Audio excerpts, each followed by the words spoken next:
Love Island season 8, episode 4. Now we getting into it. Now we getting into it right here. This is exactly what I was looking for. When you bring in a bombshell, he came in and fucked some shit up. And it was really unintentional, you know? This episode really just shows that that girl shit, it only matters to the person that's saying it, because Melanie was the main one talking that girl shit, and it could have been a hill of beans to her for sure. She was like, fuck all that shit. She seen Corbin big tall ass, and she was like, fuck all that shit. Y'all gotta catch me on the flip side, because she was all over that man. It's like everybody's there, everybody's trying to talk to him. Why would you be the one that pull him? Right? That was so strange to me. But kind of just start from the beginning with the conversation with Sincere kind of talking about where him and Melanie stand. Sincere's lying a little bit. He's lying a little bit. He's telling a little fib. He's making it seem like what he's feeling and doing with Kata is small and just like nothing, but it's something. And, it's something, and he'll show that later on in the episode, right? And I want more from my girl Trinity. I really do. Like, I can't blame her for entertaining this delusional shit he's talking about, but I want more for her. That's why I was kind of annoyed at the end of that, when they had that fireplace scene. She was throwing it. She was giving it up to old boy. He seemed like he would have been interested if he could fucking see her, but she didn't really get no shot. And it's kind of unfair. I wanted to see what that would look like, at least give her a shot, because I want away from Bryce. My feelings on Beatrice, I already told y'all she's on my shit list. That's under investigation right now. We looking into it. I'm going to give it a couple days, a couple episodes to see how that's looking, but it's looking a little better. It started out kind of rough, but I'm starting to see that she kind of has that leadership mentality. Like, you can tell she's the one that's telling girls what's going to happen, what's not going to happen. And Melanie's kind of like that too. So you seen at the episode, them two, they clashed. It was like fucking King Kong versus Godzilla, and we trying to see who will is stronger. So, like, first it started with Beatrice kind of checking Kenzie for not coming to her first about talking to Gabe. And I was kind of weirded out, like, bitch, who died and made you fucking Griselda Blanco? Who made you Madam of the Girls? It's like, why somebody got to run something through you? That was just weird to me. But at the end, when she called out Melanie for doing what she did, I was back on her side, because she did what was supposed to be done. So, I don't know. Maybe she's just an impulsive person and she just does whatever the hell she feels at that moment. I don't know what it is, but I'm fucking with it. Funny how she's like, once she seen Sean, or felt Sean close that door on her, it's really interesting seeing how she's moving now. She's like being really pressed on Gabriel now. Like, she on this nigga dick. She's acting like he J Balvin for real. Like, chill. Like, one of them times she pulled him, he looked like he'd rather be anywhere but sit next to her. And they didn't even kiss. That's how I know shit ain't good, because they didn't kiss. They didn't suck face. They didn't suck the blood out of each other's faces. They both was just sitting there looking bored. So I know something wasn't right. So because she don't have that security of like that backup plan, I could tell she's trying to press him, and she's playing it wrong. You fucking it up. I know Kenzie's on his tail, but it kind of surprised me. He said Kenzie was his type, but I think he's just playing a game. I don't see that. I don't know. Y'all tell me what y'all think, but I don't really see that. And when he was having a conversation with Beatrice, it just looked kind of weird. Like, he took a step back. I know he said he's straightforward and he pussyfooted around, but he eventually told her that he was interested in Kenzie. But he just looks like he's kind of checked out now. It's kind of weird. I don't know if he's because he don't like her without makeup. I feel like I've seen Beatrice kind of do no makeup during the daytime a little bit more now. Like, when they be in them rooms getting ready and they bring the breakfast, what's she doing? Ain't she supposed to be doing her makeup? What's she be doing in there? She doing push-ups, sit-ups? Like, I thought they put on their makeup, because she came out the day without no makeup on, and that time when he was on the beach, she didn't have it on either. And I feel like he's kind of like, he almost got that post-nut clarity. Like, I don't think he's smashed or nothing yet, but he's acting like how dudes act once they get it, and it's like, she ain't really out there like I thought she was. It's kind of weird to see unfolding in real time. All right, Anaya, she really, really let me down this episode.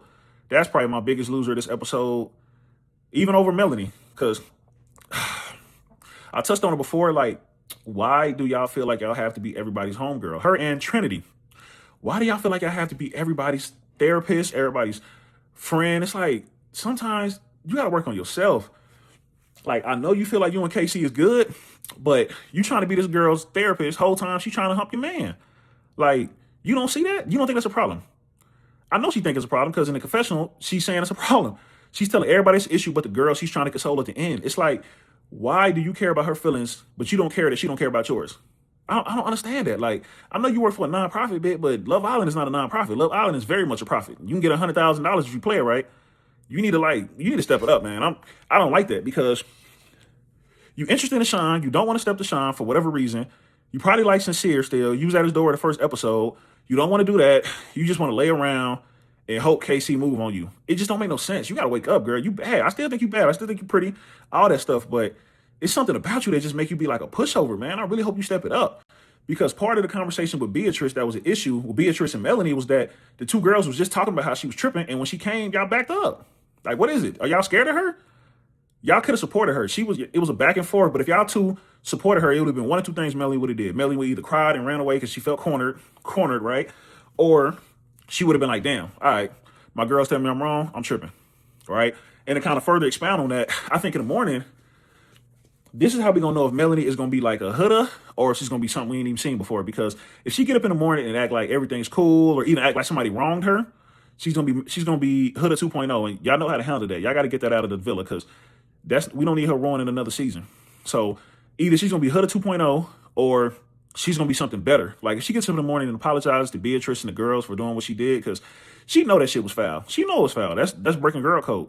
So I would say if this episode, if anything, is titled Girl Code ?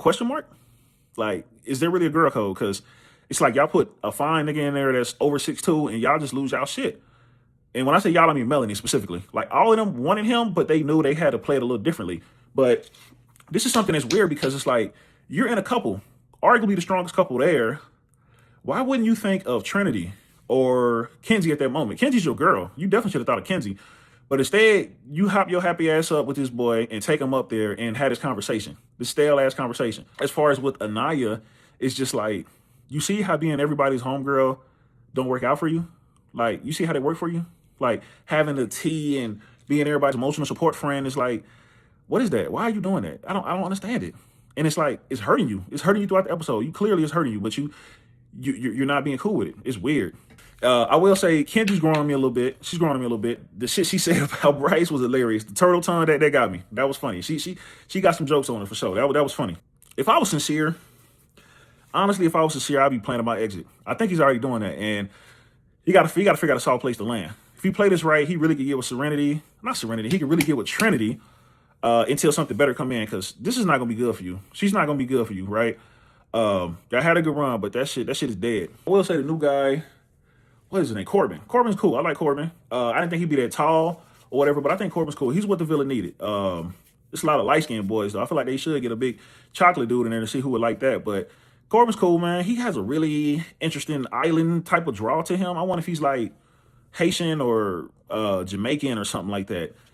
He has a Caribbean feel to him. It's kind of interesting. He has a really interesting draw. The scene at the fire pit was really, really weird. It gave me like opening scenes to a Brazzers movie or something. Like, that shit was finna be like a freaked out ass scene or something. It was just weird. Him sitting in between and all the girls like, so tell me about yourself. Okay, what's your type? Is it me? And it's like, oh, okay.